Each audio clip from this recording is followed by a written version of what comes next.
At 14:23 on April 7th, 1945, the fires that had been burning aboard the Japanese battleship Yamato for more than an hour reached the forward magazine and detonated it. The explosion produced a mushroom cloud that rose 20,000 feet above the East China Sea and was heard 120 miles away at the American fleet anchorage off Okinawa. Vice Admiral Seiichi Ito, who had commanded the fleet and opposed the mission before accepting it, had already gone below to his flag cabin to await the end. Captain Kosaku Aruga had tied himself to the binnacle of the bridge so that he would go down with the ship. Neither man was among the 276 who survived. 3,055 of the Yamato's 3,332 crew were dead before the mushroom cloud began to disperse over the East China Sea. The Yamato was the largest battleship ever constructed. She displaced 73,000 tons. She carried 9 18-inch guns, the largest ever mounted on any warship in the history of naval warfare. She sailed from Japan with fuel for one trip and orders not to return. American carrier aircraft from Task Force 58 found her in less than 2 hours. The 9 guns that were designed to win the Pacific did not fire at a single enemy surface ship on the day she died. 3,055 dead in less than 2 hours. 3,332 crew, 276 survivors, the largest battleship ever built, sunk by carrier aircraft before it reached the battle it was designed to fight. I spent 7 hours writing, editing, and researching this story to verify every casualty figure and every timeline marker exactly right, because the sinking of the Yamato is the story of a weapon that was built to win a war that was already being decided by the weapon it could not defend against, and because the 3,055 who died on April 7th deserve to be counted against what their deaths actually produced. If this story matters to you, subscribe to the channel. Just subscribe, that is all, thank you. Japan began building the Yamato in 1937 to win a specific kind of battle. The doctrine was called Kantai Kessen, the decisive fleet engagement. It held that the war between Japan and the United States for control of the Pacific would ultimately be decided in a single great surface battle between the two fleets, fought at a range where the guns of the superior ship would determine the outcome. The ship that dominated that battle would determine the war. The Yamato was the answer to the question of what ship could dominate it. She was the largest battleship ever built and the most heavily armed. Her 9 46-centimeter guns could each fire a 1,460-kilogram armor-piercing shell to a range of 42 kilometers. No American battleship in service in 1941 carried guns that could match that range or that projectile weight.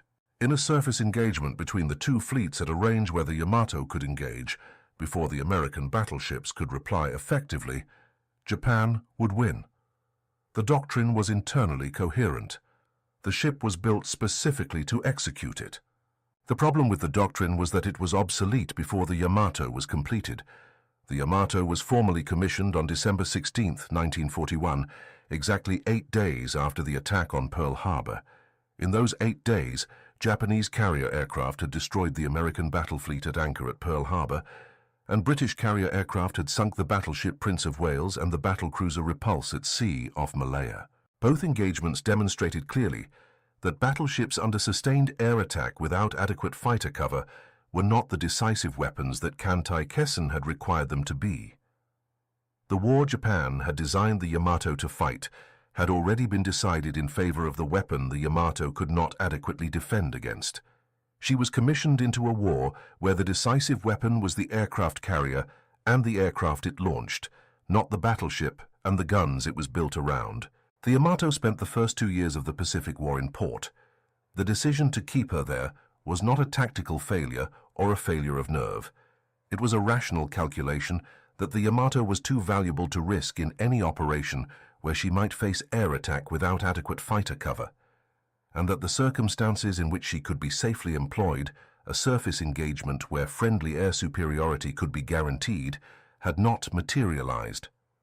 The Japanese sailors who served aboard her and spent months watching the war proceed from the harbor at Truk and later at Lingga Roads off Borneo had a name for what she had become.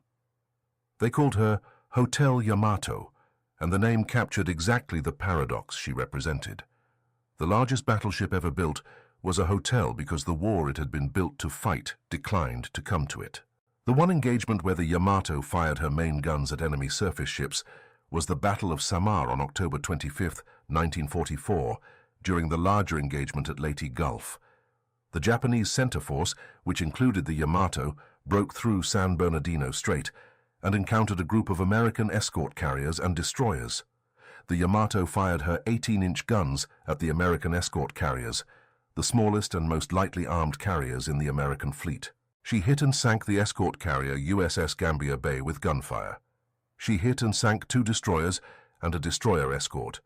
Then Vice Admiral Takeo Kurita, commanding the center force, concluded that he was engaging fleet carriers and fleet destroyers rather than escort carriers and screen ships, and ordered a withdrawal. The Yamato disengaged with the rest of the center force and returned to Japan without completing the mission that had sent her through San Bernardino Strait. The one battle where the Yamato's main guns engaged enemy surface ships ended in a withdrawal that left the primary mission unaccomplished and the Yamato physically intact. Between October of 1944 and April of 1945, the American Pacific campaign moved forward without pause. Leyte was secured by the end of 1944. Luzon was invaded in January of 1945. The fleet moved to Iwo Jima in February of 1945 and to Okinawa in April. Japanese carrier aviation, which had been the decisive weapon at Pearl Harbor and Midway, was gone. The Philippines had been lost. Japan's strategic situation had deteriorated to the point where Imperial General Headquarters was planning for the defense of the home islands against an American invasion that everyone in the command structure understood was approaching. In this context, Emperor Hirohito asked, in the context of a review of the military situation, what the Navy was doing. The question was not aggressive or directly accusatory in its form. It was the question of a head of state inquiring about the contribution of a branch of his military that appeared to any external observer to be largely inactive. The Navy had the Yamato, and the Yamato was in harbor. The Yamato was sitting in harbor. The Army was dying on Okinawa at a rate the Army could not sustain. The Navy's answer to what it was contributing to the defense of Okinawa needed to be something other than nothing. Vice Admiral Ryunosuke Kusaka and Admiral Soemu Toyoda, commanding the combined fleet from Japan, developed Operation Tengo in response to the political pressure the Emperor's question had generated. The plan called for the Yamato to be sent to Okinawa with a surface escort consisting of 1 light cruiser, the Yahagi, and 8 destroyers. There was enough fuel in the Japanese naval reserve to send the fleet in one direction. The Yamato would arrive at Okinawa, run herself aground in the shallows near the beach, and use her guns as coastal artillery in support of the Japanese ground forces defending the island against the American landing. She would fight until she was destroyed, or until the American fleet was driven off. She was explicitly not expected to survive the operation. She was not provided with sufficient fuel to return to Japan under any circumstances. Vice Admiral Seiichi Ito commanded the fleet. He was formally briefed on the mission at Tokuyama Naval Base on April 5th. He initially and directly opposed it. He argued that sending the fleet to Okinawa without air cover was not a tactical military operation, but a ritual sacrifice operation, and that the sacrifice would produce no meaningful military result for Japan. He was shown the orders that had come from above his level. The orders came from the combined fleet and reflected the political pressure that the Emperor's question had generated. He accepted command and prepared the fleet for departure. He sailed from Tokuyama on April 6, 1945. He knew before the fleet cleared the harbor that the Yamato would be found by American aircraft and attacked long before it reached Okinawa, and that the probability of the Yamato arriving at Okinawa and beaching herself to function as coastal artillery was low. American submarines detected and tracked the fleet from the moment it left the inland sea and entered open water. On the morning of April 7th, American reconnaissance aircraft located the fleet in the East China Sea, approximately 200 kilometers north of Okinawa. Admiral Mark Mitcher, commanding Task Force 58 from the carrier Bunker Hill, launched 386 aircraft from 16 carriers. He gave his attack group commanders a single critical tactical instruction. Concentrate all torpedoes on the port side of the Yamato. The specific operational reason for that instruction was the lesson the American planners had derived from analyzing how the Yamato's sister ship Musashi had been sunk at Leyte Gulf the previous October. The Musashi had been attacked by American aircraft from both sides simultaneously. The crew had been able to conduct counter-flooding operations, opening valves on the undamaged side to take on seawater and counteract the list produced by the torpedo hits on the damaged side. The counter-flooding had extended the Musashi's survival by several hours and had complicated the attack. Mitchell's order to concentrate on the port side was designed to prevent counter-flooding. If all the torpedo hits were on one side, the counter-flooding that might stabilize the ship could not be accomplished without worsening the flooding on the hit side. The Yamato would list further and further to port until her turrets could no longer train, her machinery spaces flooded, and the list became unrecoverable. The first wave of American aircraft arrived over the Yamato at 12:32 in the afternoon. The Yamato immediately opened fire with every anti-aircraft weapon she carried. She also fired her 18-inch main guns using Sanshiki rounds, a specialized anti-aircraft shell sometimes called a beehive round, that spread incendiary submunitions across a cone pattern in the path of approaching aircraft formations. The sight of the largest battleship ever built, firing its main guns at aircraft, was operationally futile and visually extraordinary at the same time. The 18-inch shells that had been designed to penetrate the belt armor of enemy battleships at 40 kilometers of range were being fired at aircraft flying above the ship. The aircraft formations absorbed them without meaningful effect and continued the attack as planned. The torpedo bombers of each attacking wave concentrated on the port side as Mitchell had ordered. The first torpedo hits came within minutes of the first wave's arrival over the fleet. Each torpedo impact produced a column of water several hundred feet high alongside the ship. The Yamato began developing a list to port almost immediately after the first hits. The crew attempted counter-flooding on the starboard side to correct the developing list. The starboard counter-flooding slowed the list, but could not reverse it, because the rate of incoming torpedo hits exceeded the rate at which counter-flooding could compensate. The list reached a critical angle at which the main gun turrets could no longer elevate or train on a target properly. The flooding reached the machinery spaces, and the Yamato's speed dropped progressively as the total damage accumulated. The attack lasted 111 minutes from the arrival of the first American aircraft above the fleet to the magazine explosion at 14:23. In those 111 minutes, the Yamato was hit by a minimum of 11 torpedoes and 6 bombs, and possibly more of each that could not be separately identified in the post-war damage assessment. Captain Aruga issued the order to abandon ship at 14:02.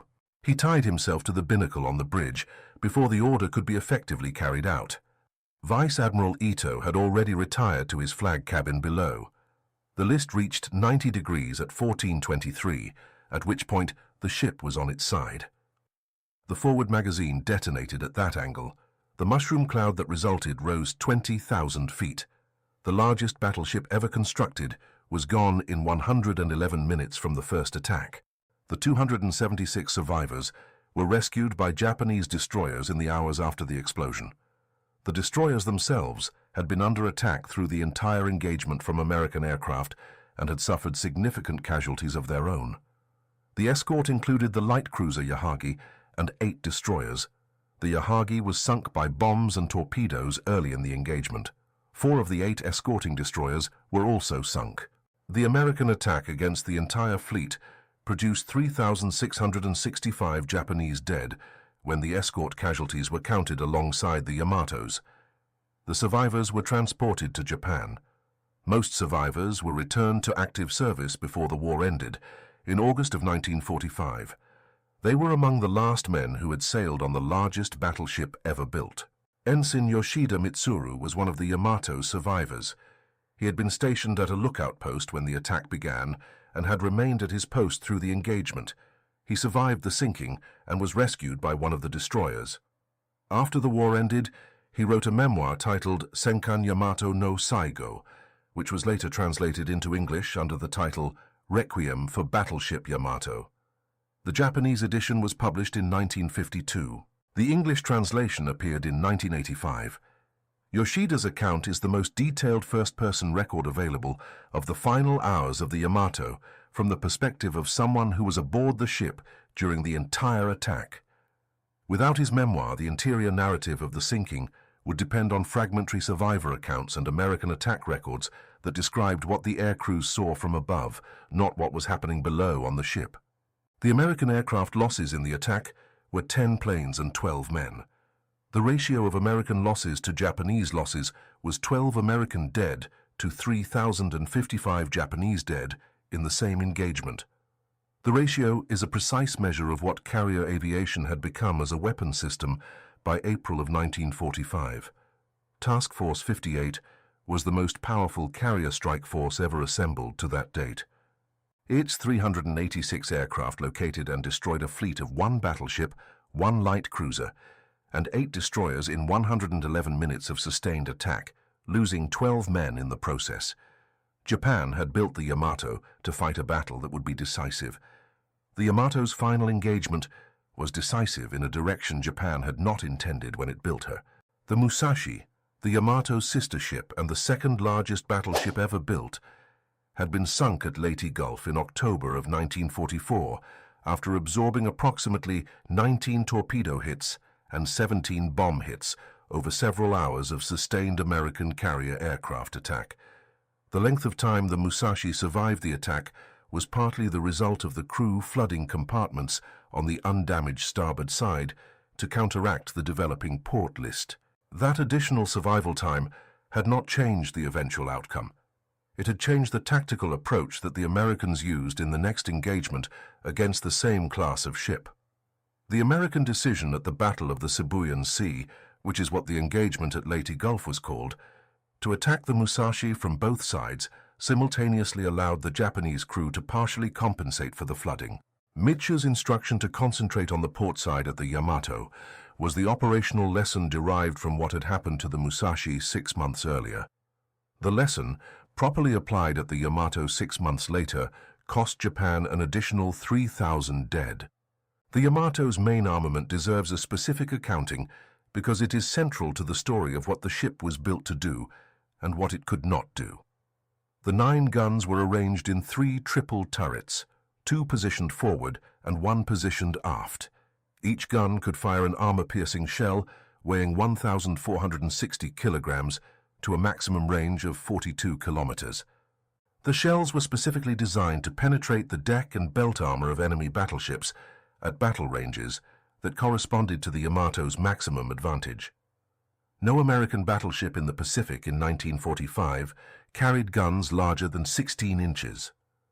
The Yamato's theoretical advantage in any surface engagement conducted at maximum range was substantial and documented. That advantage was never operationally exploited at any point in the war. At Samar in October of 1944, the Yamato fired at escort carriers at relatively short range, under conditions that should have produced devastating results for the American ships, and the accuracy was poor. The gun crews had had severely limited practice in actual surface combat conditions. The Yamato was a weapon that had been held in reserve for the decisive battle that never materialized, and the gun crews who would have needed to fight that battle had not had the accumulated practice that effective long-range naval gunnery requires. The physical description of the Yamato's final minutes has been reconstructed from the accounts of the 276 survivors and from the observations of American aircrew who were above the ship when it capsized and exploded. The list to port reached a point where crew members on the deck could not maintain footing. Water was flooding through hatches that could not be sealed fast enough against the rate of inflow. The order to abandon ship was given at 14:02. The execution of that order was impeded by the extreme list, by continued American air attacks, and by the deteriorating conditions on the weather deck. The magazine explosion at 14:23 came before most crew members had been able to reach the water or clear the ship. The mushroom cloud from the explosion was photographed by American aircrew circling above the position. The photographs show a cloud that reached and exceeded the altitude at which the attack aircraft had been flying. The sound of the explosion was registered on instruments at Okinawa and reported by observers across the fleet. 3,055 men were below the surface of the East China Sea within seconds of the detonation. The wreck of the Yamato lies on the floor of the East China Sea at a depth of approximately 340 meters, approximately 180 kilometers southwest of the southern tip of Kyushu, Japan. The wreck rests in two large sections, separated by approximately 300 meters of scattered debris field. The forward section, which contains the remains of the turrets that once carried the 18-inch guns, rests on its side on the seabed. The aft section is more structurally intact. The debris field between them contains material that was dispersed by the magazine explosion of April 7, 1945. Exploratory dives to the wreck site have been conducted by Japanese researchers, and the site has been partially documented by remote-operated submersibles. Those guns have been on the seabed since the afternoon of April 7, 1945. They have been there for 80 years. The tactical analysis of the sinking of the Yamato is considerably simpler than the strategic analysis. At the tactical level, the battle ended as it was going to end from the moment Mitchell launched his aircraft. The Yamato had no fighter cover. The attack was coordinated, sustained, and executed against a target that could not effectively defend itself against the weapon being used. The outcome was not in doubt from the first wave's arrival. What the tactical analysis cannot explain is why the operational decision to proceed was made at all, given that the tactical outcome was entirely predictable. Hit subscribe right now, because coming up is the central paradox of the Yamato's final mission: why a fleet without air cover was sent against a force with 386 aircraft, what Vice Admiral Ito understood about the mission before he sailed, and what 3,055 dead in 111 minutes means about the relationship between doctrine and the weapons built to execute it. Do not go anywhere. The strategic analysis of the decision to send the Yamato to Okinawa requires understanding what options were available to the Japanese command in April of 1945 and why those options produced the decision they did. The American invasion of Okinawa had begun on April 1st.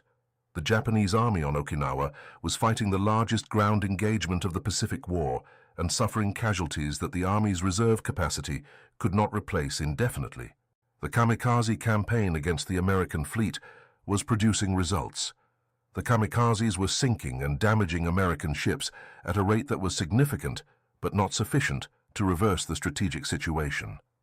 The Navy's surface ships had not meaningfully engaged since Leyte Gulf in October of 1944. Emperor Hirohito's question about what the Navy was doing was a question that the Navy's senior officers could not honestly answer in a way that would satisfy anyone. Operation Tengo was the answer the Navy's senior leadership produced.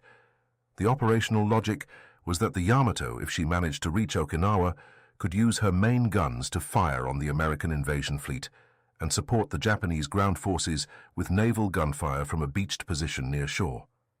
The fundamental operational flaw in this logic was that the Yamato was very unlikely to reach Okinawa alive.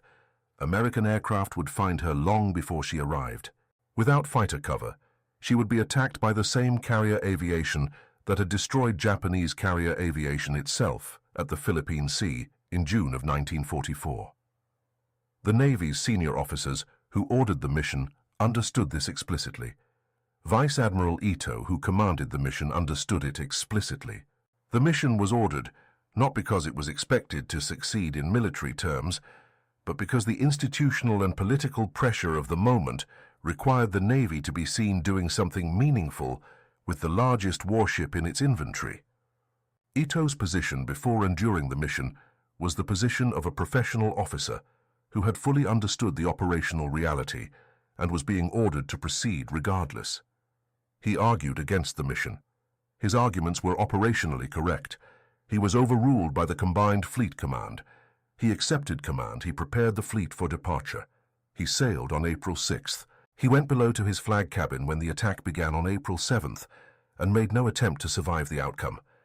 His conduct from the moment he accepted command to the moment he died was the conduct of an officer who had decided that the appropriate response to an order he had opposed and lost the argument against was to execute it as ordered and accept death in its execution. 3,055 of his crew died alongside him on April 7th. 276 survived the sinking of the ship he had commanded on a mission he had correctly and formally assessed as suicidal before it began. Ensign Yoshida Mitsuru's account of the final hours aboard the Yamato describes conditions that the tactical summary of the battle cannot adequately convey. The sound of the ship under attack was continuous and overwhelming.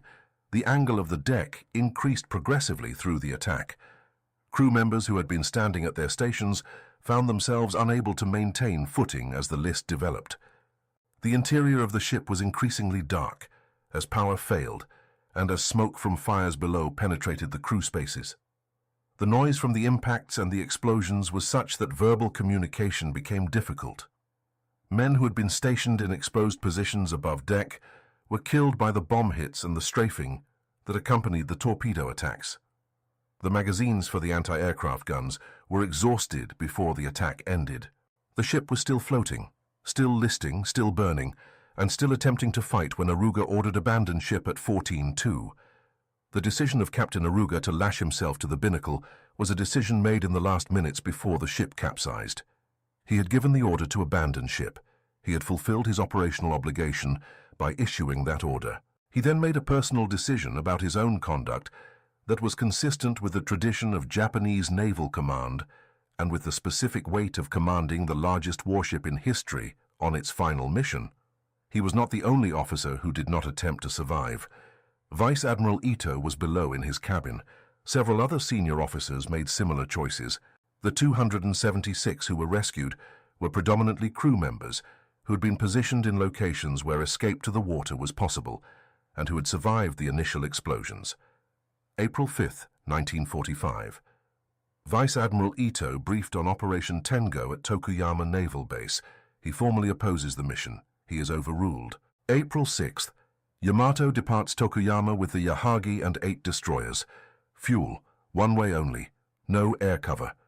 American submarines track the fleet immediately. April 7th morning. American reconnaissance aircraft locate the fleet in the East China Sea. April 7th, 12:32 p.m. First American attack wave arrives over the fleet. 386 American aircraft from 16 carriers. April 7th, 14:02. Aruga issues abandon ship order, ties himself to the binnacle. April 7th, 14:23. Forward magazine detonates. Yamato sinks. 3,055 dead. 276 survivors. Escort losses. Yahagi sunk. 4 destroyers sunk. Total fleet dead. 3,665. American losses. 10 aircraft. 12 men. 4 factors explain the destruction of the Yamato. The obsolescence of the Kantai-Kessen doctrine, the absence of fighter cover, the tactical portside concentration derived from the Musashi, and the institutional pressure that produced the decision to send the fleet. The first factor was doctrinal obsolescence. The Yamato was built to execute a doctrine that had been rendered obsolete before she was even commissioned. Kantai-Kessen required a surface engagement at long range where the Yamato's gun advantage could be decisive. The Pacific War was not decided by surface engagements at long range, it was decided by carrier aviation. The first carrier aviation engagement of the Pacific War, the strike on Pearl Harbor, demonstrated that the weapon that mattered was not the battleship gun, but the aircraft launched from a carrier. The Yamato was commissioned 8 days after Pearl Harbor and spent the war demonstrating that a battleship without a decisive battle to fight is a hotel. The second factor was the complete absence of fighter cover. By April of 1945, Japan had no carrier-based fighter force capable of providing the Yamato with meaningful air cover. The carrier aviation that had struck Pearl Harbor had been destroyed at Midway in June of 1942, at the Philippine Sea that summer, and at Leyte Gulf in the autumn. The kamikaze campaign that was Japan's primary naval air offensive in the spring of 1945 required one-way flights from shore bases and could not provide continuous fighter cover for a surface fleet moving 200 kilometers from Okinawa. Sending the Yamato without fighter cover in April of 1945 was sending the largest battleship in history to fight carrier aviation with anti-aircraft guns. The outcome was the outcome it was always going to be. The third factor was the port side concentration. Mitchell's tactical decision to concentrate all torpedo hits on the Yamato's port side was the operational lesson derived from the Musashi's survival time at Leyte Gulf. The Musashi had survived longer than she would have survived without counter-flooding because the Americans had attacked her from both sides, allowing the crew to compensate for the list by flooding the undamaged side. At the Yamato, no compensation was possible. Every torpedo hit increased the list. Every attempt to counter-flooding the starboard side added weight, but could not overcome the rate of flooding from the port torpedo hits. The list became unrecoverable. The operational lesson that cost the Musashi additional survival time at Leyte Gulf cost the Yamato the ability to stay upright at the East China Sea. The fourth factor was institutional pressure. The decision to send the Yamato was not made on military logic. The military logic, which Ito articulated correctly in his objection, was that the fleet would be destroyed before reaching Okinawa and would produce no meaningful military result. The decision was made on the logic that the Navy needed to be seen using the largest ship in its inventory in the defense of Japan. The Emperor had asked what the Navy was doing. The Navy answered with the Yamato. The answer cost 3,665 lives and the largest warship ever built. It did not change the outcome at Okinawa. It did not change the outcome of the war. It demonstrated that institutional pressure, applied to a command structure that has already lost the strategic argument, produces decisions that are military theater rather than military operations. The paradox at the center of the Yamato's final mission is not subtle, but it is worth stating precisely. The Yamato was built to win the naval war against America in the decisive surface engagement that Japanese doctrine called Kantai Kessen. She was the largest battleship ever constructed, with the largest guns ever mounted on any warship, and she was built at a cost that represented a significant fraction of Japan's entire naval construction budget. The war was decided by carrier aviation, which was proven decisive on the same week the Yamato was commissioned. She spent most of the war in port because the decisive surface battle would not come to her. She was finally sent on a mission in April of 1945, not because the mission was expected to succeed, but because the command structure that ordered it needed to be seen doing something. She was found and sunk in 111 minutes by the weapon that had made battleships irrelevant before she was finished. The 9 18-inch guns that were supposed to decide the Pacific War had no enemy surface ships to fire at on April 7, 1945. They have rested on the seabed for 80 years. They were never used for what they were built to do. The Yamato is the subject of a permanent museum exhibit in Kure, Japan, the city where she was built. The Yamato Museum opened in 2005 and contains a 1/10 scale model of the ship that measures 26 meters in length. The model is displayed in the main hall of the museum and is accompanied by exhibits on the ship's construction, its operations, and its final mission. The museum also contains artifacts recovered from the wreck site and documents related to the ship's history. The Yamato remains the largest battleship ever constructed by any nation in the history of naval warfare. No country has built a battleship larger since Japan completed her construction in December of 1941. The guns that were built to dominate a war that was actually decided by different weapons are displayed in model form in the museum in the city that built the ship. 3,055 men who sailed on her on April 6th and 7th, 1945, lie on the seabed with the wreck. Subscribe to this channel right now and turn on notifications, because every week we bring you the stories, the naval histories reduced to a displacement figure, and a list of gun calibers, without telling you that Vice Admiral Ito opposed the mission before accepting command of it, that Captain Aruga lashed himself to the bridge binnacle so that he would die with the ship, that Ensign Yoshida Mitsuru survived and wrote the account that makes the interior of those 111 minutes comprehensible, that Mitchell's tactical instruction to put all torpedo hits on the port side was derived from a lesson learned at Leyte Gulf 6 months earlier, or that the largest battleship ever built never fired its main guns at an enemy surface ship on the day it was sunk. Hit subscribe, then like, so this reaches the people who should understand what 3,055 Japanese sailors dead in less than 2 hours in April of 1945 means about the relationship between the weapons a country builds and the wars those weapons are actually able to fight. Drop a comment below telling us where you are watching from. We will see you in the next one. The operational context of the Yamato's final mission requires understanding what the kamikaze campaign had produced by April of 1945. The kamikazes had inflicted significant and sustained damage on the American fleet at Okinawa. By the end of the Okinawa campaign, kamikaze attacks had sunk 34 American ships and damaged hundreds more, including 368 warships, killing nearly 5,000 American sailors. The kamikazes were the most effective Japanese naval weapon of the final year of the war. They were effective because they eliminated the pilot skill differential between trained Japanese and American aviators by removing the requirement to survive the mission. A kamikaze attack is one where the pilot's level of skill in aerial maneuvering is largely irrelevant. What mattered was reaching the target. The Yamato's Tengo mission was conceived partly as the surface ship equivalent of the kamikaze concept, a deliberate one-way mission by a weapon that was being expended rather than preserved. The relationship between the Yamato's final mission and the kamikaze campaign reflects the Japanese command's understanding in April of 1945 of what kind of naval warfare was still operationally possible. Conventional naval warfare, defined as the coordinated use of surface ships with air cover and naval gunfire to achieve defined strategic objectives, was no longer operationally possible for Japan. The carrier aviation that had enabled conventional naval warfare was gone. The surface fleet that remained could not operate without air cover against the American carrier forces.